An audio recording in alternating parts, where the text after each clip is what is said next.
राधे राधे भक्तों, स्वागत है आप सभी का आज के इस विशेष और हृदयस्पर्शी वीडियो में। ब्रज की गलियों में आज भी एक ऐसा अनसुलझा रहस्य गूंजता है जिसे सुनकर किसी भी भक्त की आंखें भर आएंगी। हम सबने राधा कृष्ण के प्रेम की गाथाएं सुनी हैं, पर क्या आप जानते हैं उस दिन ब्रज पर क्या गुजरी थी जब लाडली जू का विवाह अयान नाम के एक गोप से तय हुआ। आज के इस वीडियो में हम उन भावुक पन्नों को खोलेंगे और जानेंगे। 1. आखिर क्या हुआ था उस दिन जब राधा रानी की विदाई हो रही थी? तब कहाँ थे हमारे छलिया श्री कृष्ण? क्या वे मौन रहकर इस वियोग को सह रहे थे? 2. कैसा था राधा जी का वैवाहिक जीवन? अयान के घर में रहकर उन्होंने किन कठिन परिस्थितियों में अपने प्रेम की पवित्रता को बचाए रखा? 3. जटिला और कुटिला के अत्याचार, कैसे उनकी सास और ननद ने पग पग पर राधा रानी को सताया और उनकी अग्नि परीक्षा ली? 4. और अंत में वो सबसे गहरा रहस्य कि विवाह के उन कड़े पहरों और समाज की बंदिशों के बीच कैसे होता था राधा और कृष्ण का वो दिव्य और गोपनीय मिलन। आज का ये वीडियो केवल एक कथा नहीं, बल्कि भक्ति और वियोग की वो पराकाष्ठा है जिसे सुनकर आपका हृदय राधे राधे पुकार उठेगा। अंत तक हमारे साथ बने रहिए। लेकिन वीडियो शुरू करने से पहले चैनल को सब्सक्राइब करें, वीडियो को लाइक करें और कमेंट में जरूर लिखें राधे राधे। तो चलिए वीडियो को शुरू करते हैं। श्री राधा और अयान का विवाह एक दिव्य प्रपंच। जब श्री राधा रानी किशोरावस्था में पहुंची तब वृषभानु जी के महल में उनके विवाह की चर्चा होने लगी।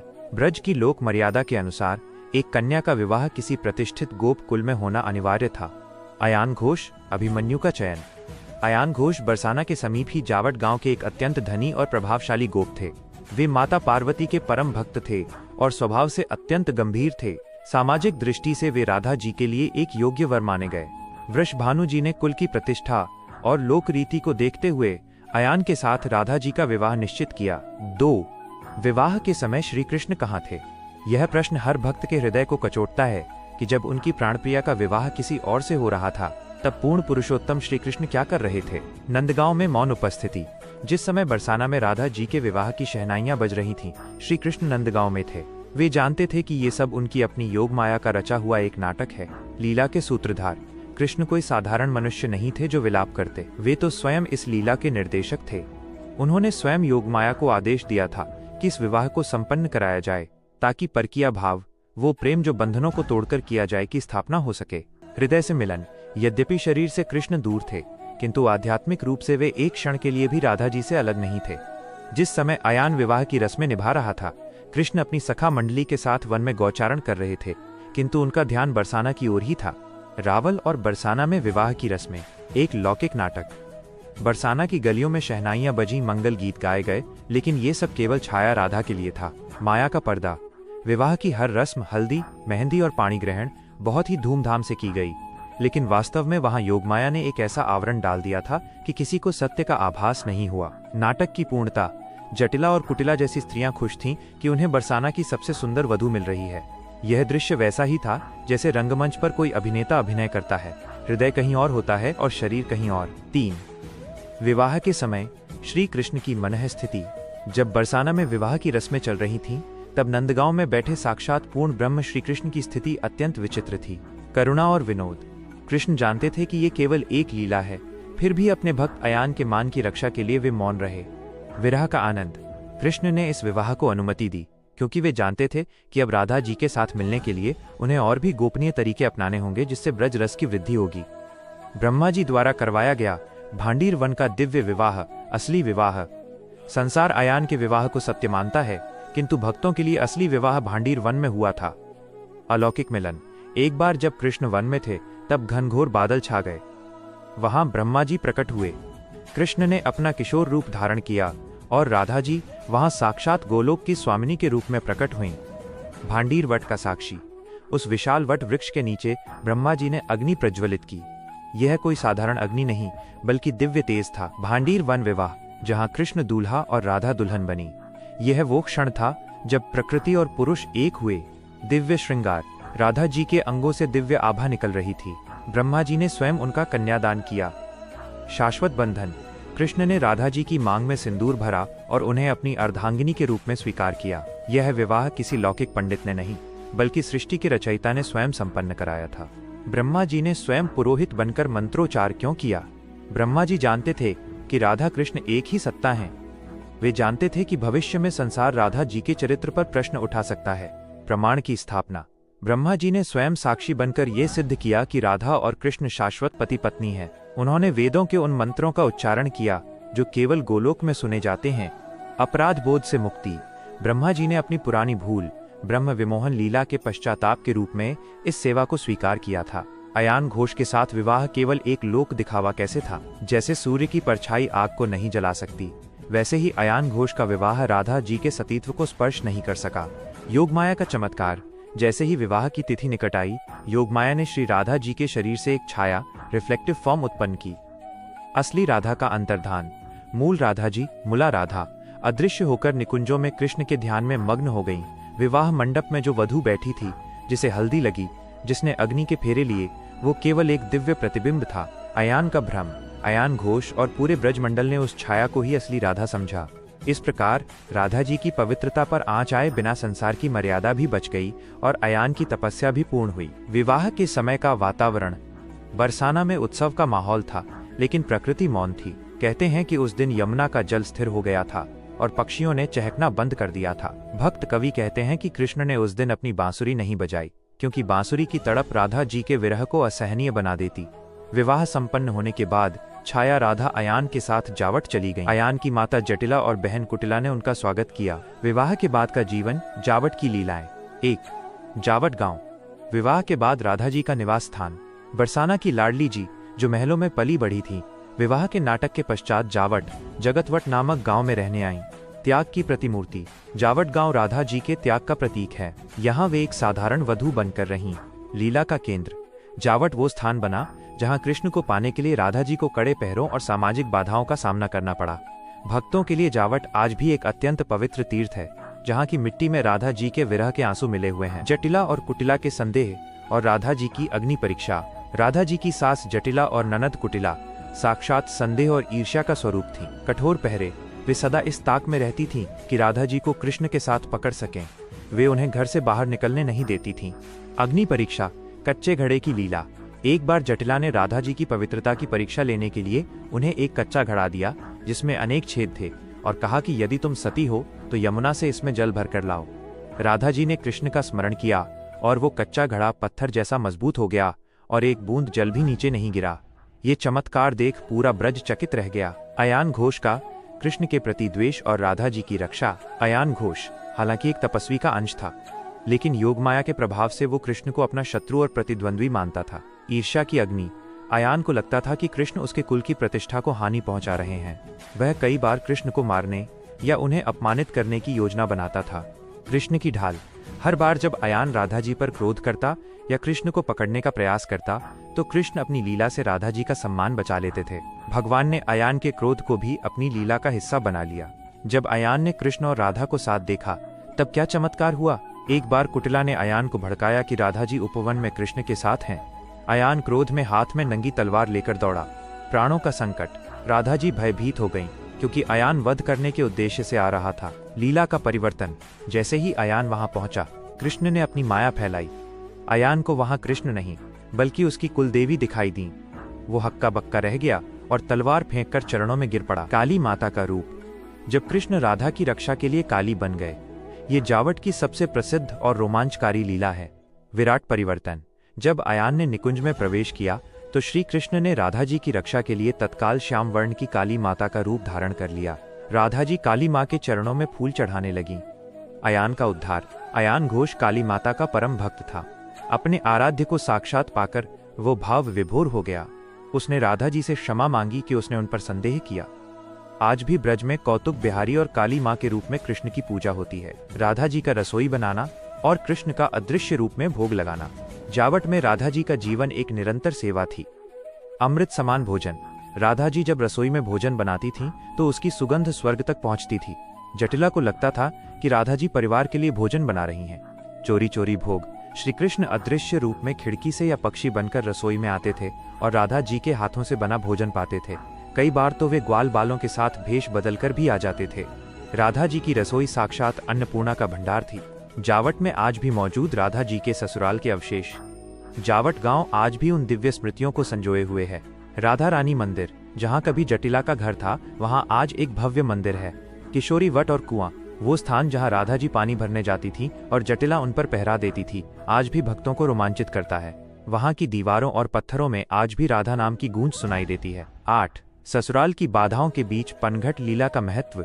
पनघट, यमुना का तट, केवल पानी भरने का स्थान नहीं था, वो प्रेमियों के मिलन का गुप्त स्थान था। आध्यात्मिक अर्थ। पनघट वह मार्ग है जहाँ जीव गोपी संसार की बाधाओं, घड़े और भारी बोझ के बीच परमात्मा कृष्ण से मिलने जाता है। बाधाओं में आनंद। जटिला और कुटिला की बंदिशों के बावजूद राधा जी का पनघट पर जाना ये सिखाता है कि भक्ति में जितनी अधिक बाधाएं आती हैं, भगवान से मिलने का आनंद उतना ही बढ़ जाता है। जावट का जीवन यह सिद्ध करता है कि भगवान अपने भक्त को कभी अकेला नहीं छोड़ते।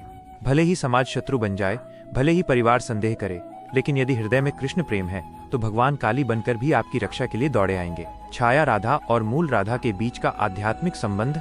छाया और मूल राधा के बीच का संबंध वैसा ही है जैसा सूर्य और उसकी किरणों का या दीप और उसकी प्रभा का होता है। अद्वैत संबंध। आध्यात्मिक रूप से ये दोनों भिन्न नहीं हैं।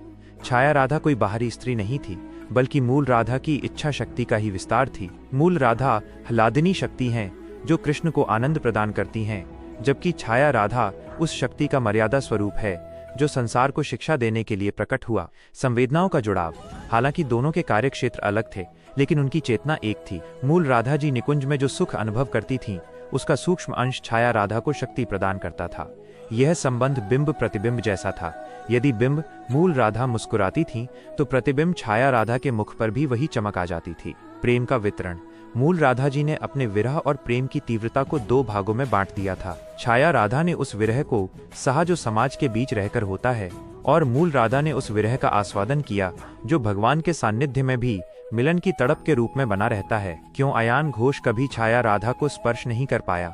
अयान घोष का छाया राधा को स्पर्श न कर पाना भगवान की शुद्धता और दिव्यता का सबसे बड़ा प्रमाण है। इसके पीछे कई दैवीय कारण थे। तेज का कवच। छाया राधा का निर्माण साक्षात योगमाया द्वारा हुआ था। उनके शरीर के चारों ओर एक अत्यंत सूक्ष्म लेकिन अभेद्य तेज दिव्य प्रकाश का घेरा था। अयान घोष जब भी उनके समीप आने का प्रयास करता, वो तेज उसे भ्रमित कर देता या उसे अचेत कर देता। इंद्रिय विस्मृति। योगमाया अयान घोष की इंद्रियों को इस प्रकार मोहित कर देती थी कि वो अपनी चेतना खो बैठता था। उसे आभास तो होता था कि वो अपनी पत्नी के पास है, लेकिन वास्तव में वो केवल एक शून्य या मायावी आकृति के निकट होता था। अयान का पूर्व जन्म। जैसा कि हमने पहले चर्चा की, अयान पूर्व जन्म का तपस्वी था। उसकी तपस्या का ही ये फल था कि उसे साक्षात शक्ति का सान्निध्य मिला, लेकिन उसकी पात्रता केवल सेवा और रक्षण तक सीमित थी, उपभोग तक नहीं। ईश्वर की शक्ति केवल ईश्वर के लिए है। कोई भी जीव, चाहे वो कितना ही बड़ा तपस्वी क्यों ना हो, उसे सांसारिक दृष्टि से स्पर्श नहीं कर सकता। छाया राधा के निर्माण में माँ पार्वती और योग माया का योगदान। छाया राधा का प्राकट्य एक सामूहिक दैवीय योजना थी, जिसमें माँ पार्वती और योग माया की भूमिका अत्यंत महत्वपूर्ण थी। माँ पार्वती की भूमिका। पार्वती जी स्वयं शक्ति का स्वरूप हैं। शास्त्रों के अनुसार राधा जी और पार्वती जी में कोई भेद नहीं है। छाया राधा के निर्माण के समय माँ पार्वती ने अपनी अक्षय पवित्रता और सतीत्व का अंश उस छाया को प्रदान किया, ताकि वह संसार के दुष्टों जैसे जटिला कुटिला के बीच रहकर भी कलंकित न हो। योगमाया का संचालन। योगमाया ने एक मूर्तिकार की भांति कार्य किया। उन्होंने मूल राधा के स्वरूप को लेकर उसे छाया के सांचे में ढाला। योगमाया ने ही उस छाया को वो प्राण शक्ति दी जिससे वो भोजन बनाना, चलना और बात करना जैसे मानवीय कार्य कर सके। दिव्य साजिश। माँ पार्वती ने अयान घोष को, जो उनके परम भक्त भी थे, यह वरदान दिया था कि उसे आदिशक्ति का सानिध्य मिलेगा। उस वरदान को पूर्ण करने के लिए उन्होंने योगमाया के साथ मिलकर इस छाया स्वरूप की रचना की, ताकि भक्त का मान भी रह जाए और राधा जी की दिव्यता भी सुरक्षित रहे। क्या छाया राधा को अपने छाया होने का आभास था? यह प्रश्न अत्यंत रोचक है। क्या वो प्रतिबिंब स्वयं को जानता था? जागृत चेतना। हाँ, छाया राधा को पूर्णतः आभास था कि वो एक लीला का हिस्सा है। वो कोई जड़ परछाई नहीं थी, बल्कि एक सचेतन शक्ति थी। उसे पता था कि उसका जन्म केवल अयान के घर की मर्यादा निभाने और मूल राधा के मार्ग को निष्कंटक बनाने के लिए हुआ है। निरंतर ध्यान। छाया राधा का मन सदा निकुंज की ओर लगा रहता था। वो हाथ से रसोई बनाती थी, लेकिन उसका चित्त सदा मूल राधा और कृष्ण के मिलन का ध्यान करता था। वो स्वयं को मूल राधा की एक दासी या सेविका मानती थी, जो उनके नाम और सम्मान की रक्षा के लिए संसार के कष्ट झेल रही है। लीला का विस्मरण। कभी कभी योगमाया लीला के रस को बढ़ाने के लिए छाया राधा पर भी विस्मृति का पर्दा डाल देती थी, ताकि वो एक साधारण गोपी की तरह कृष्ण के लिए तड़प सके। लेकिन अंततः वो सदैव अपनी वास्तविकता के प्रति सजग रहती थी कि वो अविनाशी राधा का केवल एक लौकिक विस्तार है। छाया राधा का अस्तित्व हमें ये सिखाता है कि ईश्वर अपने भक्तों के लिए कितने रूप धर सकते हैं। वे स्वयं को विभाजित कर लेते हैं ताकि संसार की मर्यादा भी बनी रहे और प्रेम का रस भी कम न हो। ये भक्ति की वो पराकाष्ठा है जहाँ दिखावा, छाया भी इतना पवित्र है कि उसे कोई छू नहीं सकता। तो सोचिए, सत्य मूल राधा कितनी महान होंगी। ब्रजलीला में अयान घोष को लोग अक्सर एक नकारात्मक पात्र के रूप में देखते हैं, किंतु यदि हम पुराणों और संतों की वाणी के गूढ़ अर्थों को समझें तो पता चलता है कि वे कोई साधारण मनुष्य नहीं थे। वे तो भगवान की योग माया के विधान को पूर्ण करने के लिए चुने गए एक विशेष पात्र थे। पूर्व जन्म का इतिहास। कौन था वो तपस्वी? पुराणों के अनुसार पूर्व जन्म में अयान घोष एक उच्च कोटि के तपस्वी और भक्त थे। उनके पूर्व जन्म के विषय में मुख्य रूप से यह कथा मिलती है। भगवान विष्णु का अंश और तपस्या। माना जाता है कि अयान घोष पूर्व जन्म में भगवान विष्णु के एक तेज पुंज से उत्पन्न हुए थे। उन्होंने हजारों वर्षों तक कठोर तपस्या की थी। उनकी तपस्या का मुख्य उद्देश्य ये था कि वे साक्षात आदि शक्ति श्री राधा रानी को अपनी पत्नी के रूप में प्राप्त करें। ब्रह्मा जी का वरदान। उनकी घोर तपस्या से प्रसन्न होकर ब्रह्मा जी प्रकट हुए। जब तपस्वी ने आदि शक्ति को पत्नी रूप में मांगा तो ब्रह्मा जी असमंजस में पड़ गए, क्योंकि श्री राधा जी तो केवल श्री कृष्ण की हैं, किंतु तपस्या के फल को निष्फल नहीं किया जा सकता था। लीला का विधान। ब्रह्मा जी ने उन्हें वरदान दिया कि द्वापर युग में जब भगवान कृष्ण अवतार लेंगे तब तुम्हें आदि शक्ति का सानिध्य प्राप्त होगा। तुम संसार की दृष्टि में उनके पति कहलाओगे, किंतु यह केवल एक छाया का खेल होगा। तुम उन्हें कभी स्पर्श नहीं कर पाओगे, क्योंकि वे दिव्य और अप्राकृत हैं। अयान घोष का ब्रज में जन्म। द्वापर युग में वही तपस्वी ब्रज मंडल में अयान घोष के नाम से पैदा हुए। उनके पिता का नाम गोलक था और माता का नाम जटिला था। वे जाति के गोप अहीर थे। अयान घोष बहुत ही संपन्न और प्रभावशाली व्यक्ति थे, इसलिए उन्हें समाज में अभिमन्यु के नाम से भी जाना जाता था। श्री राधा जी से विवाह का कारण। भगवान की लीला के अनुसार श्री राधा और श्री कृष्ण का प्रेम अविवाहित प्रेम, परकीय भाव की पराकाष्ठा को दर्शाने के लिए था, समाज की मर्यादा बनाए रखने के लिए और श्री राधा जी के विरह एवं कृष्ण के प्रति उनकी तड़प को बढ़ाने के लिए ये आवश्यक था कि राधा जी का विवाह किसी अन्य से हो। योगमाया का प्रभाव। योगमाया ने अयान घोष और उनके परिवार के मन में ये इच्छा जागृत की कि वे राधा जी के साथ संबंध जोड़ें। छाया राधा का विवाह यहाँ सबसे बड़ा रहस्य है।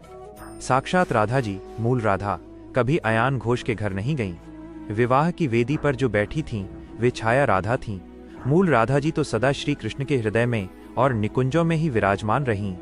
अयान घोष के घर केवल उनका प्रतिबिंब, छाया ही गया। अयान घोष का चरित्र हमें ये सिखाता है कि भगवान की लीला में हर पात्र का अपना महत्व है। नपुंसकता का रहस्य। कई ग्रंथों में उल्लेख है कि अयान घोष को भगवान का वरदान था कि वे अपनी इंद्रियों पर पूर्ण विजय प्राप्त करेंगे। इसी कारण वे राधा जी के प्रति कभी भी काम वासना का भाव नहीं रख पाए। उनके लिए राधा जी साक्षात देवी के समान पूजनीय रहीं। प्रतीक।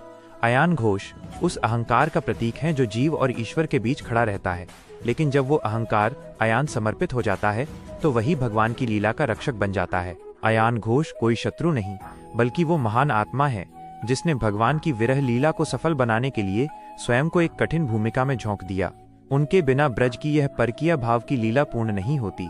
वे भगवान की योगमाया के हाथ की कठपुतली बनकर संसार को ये सिखा गए कि जिसे दुनिया बाधा समझती है वो भी कभी कभी भक्ति का ही एक सोपान होता है। ब्रज की विभिन्न लीलाओं के दौरान अयान ने कई ऐसे चमत्कार देखे जिन्हें तर्क से नहीं समझा जा सकता था। गोवर्धन धारण और दावानल पान जैसी घटनाओं ने अयान के अहंकार को धीरे धीरे तोड़ना शुरू किया। उसे समझ आने लगा कि जिस बालक को वो अपना शत्रु समझता है वो तो पूरे ब्रज का रक्षक है। यहाँ द्वेष, नफरत धीरे धीरे भय में और फिर आदर में बदलने लगा। चतुर्थ चरण। छाया राधा का रहस्योद्घाटन। भक्ति ग्रंथों और संतों की वाणी के अनुसार जब भगवान कृष्ण मथुरा जाने लगे और ब्रज में विरह की अग्नि प्रज्वलित हुई, तब योग माया ने अयान के हृदय से माया का पर्दा हटाना शुरू किया। अयान को अंततः ये दिव्य बोध हुआ कि जिस राधा के साथ उसने विवाह किया था वो कभी उसे स्पर्श भी नहीं कर पाया। उसे समझ आया कि उसके घर में रहने वाली वो दिव्य स्त्री केवल एक छाया थी। जब उसे ये सत्य पता चला कि उसकी पत्नी साक्षात ह्लादिनी शक्ति है और कृष्ण पूर्ण पुरुषोत्तम है, तो उसका सारा अहंकार गलकर आंसू बन गया। शरणागति और पश्चाताप। अयान घोष को जब पूर्ण सत्य का ज्ञान हुआ तो वे आत्मग्लानि, पछतावे से भर गए। उन्होंने अनुभव किया कि वे कितने सौभाग्यशाली थे कि साक्षात आदिशक्ति ने उनके घर को अपनी चरण रज से पवित्र किया। उन्होंने राधा जी और कृष्ण के चरणों में मानसिक रूप से आत्मसमर्पण कर दिया। अयान को ये समझ आ गया कि वे इस लीला में केवल एक माध्यम थे ताकि संसार प्रेम की पराकाष्ठा को देख सके, गोलोक गमन और वास्तविक स्वरूप की प्राप्ति। अयान घोष का अंत अत्यंत सुखद और दिव्य बताया गया है। जब उनकी लीला पृथ्वी पर समाप्त हुई तो वे अपने पूर्व जन्म के तपस्वी स्वरूप को प्राप्त कर पुनः भगवान की सेवा में लीन हो गए। उन्हें ज्ञान हो गया कि श्री राधा और कृष्ण कभी अलग नहीं थे और उनका अयान के साथ विवाह केवल एक करुणा का नाटक था ताकि उन्हें भी सेवा का अवसर मिल सके। श्री कृष्ण के परम मित्र श्री दामा ने एक लीलावश श्री राधा जी को पृथ्वी पर 100 वर्षों तक कृष्ण से विरह का श्राप दिया था। इसी श्राप को पूर्ण करने के लिए भगवान ने छाया राधा की लीला रची ताकि संसार की दृष्टि में राधा जी अयान के घर रहें, जबकि उनका मूल स्वरूप विरह की अग्नि में तपकर प्रेम का आदर्श स्थापित करे। इन 100 वर्षों में राधा जी के 2 स्वरूपों ने अलग अलग भूमिकाएं निभाईं। छाया राधा जावट में रहकर जटिला कुटिला के बंधन और अयान के घर की मर्यादा निभाती रहीं। उनका कार्य था संसार को यह दिखाना कि विवशता में भी धर्म का पालन कैसे होता है। मूल राधा ये स्वरूप सदा अंतर्मन में कृष्ण से जुड़ा रहा।